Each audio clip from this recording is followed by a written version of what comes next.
Government boys high school चरबंदन की classroom की छत खस्ताहाली का शिकार, बच्चों की पढ़ाई मुतासिर। चरबंदन गवर्नमेंट बॉयज़ हाई स्कूल चरबंदन की क्लासरूम की छत खस्ताहाली का शिकार होने की वजह से स्कूल के बच्चों की पढ़ाई मुतासिर हो रही है। तफसीलात के मुताबिक स्कूल की इमारत काफ़ी पुरानी है और क्लासरूम की छत जगह जगह से टूटी हुई है।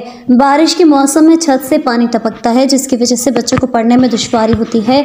इसके अलावा छत से मलबे के टुकड़े भी गिरते रहते हैं, जो बच्चों के लिए ख़तरनाक साबित हो सकते हैं।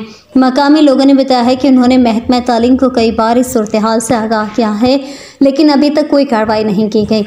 उन्होंने मुतालबा किया कि जल्द अज जल्द स्कूल की इमारत की मरम्मत की जाए ताकि बच्चों की पढ़ाई का खर्च ना हो। बच्चों के वालिदैन भी इस सूरत हाल पर तशवीश का इजहार कर रहे हैं। इनका कहना है कि वो अपने बच्चों को इस खस्ताहाल इमारत में भेजने से डरते हैं। उन्होंने हुकूमत से मुतालबा किया कि वो फौरी तौर पर इस मामले का नोटिस ले और स्कूल की इमारत की मरम्मत के लिए इक़दाम करें।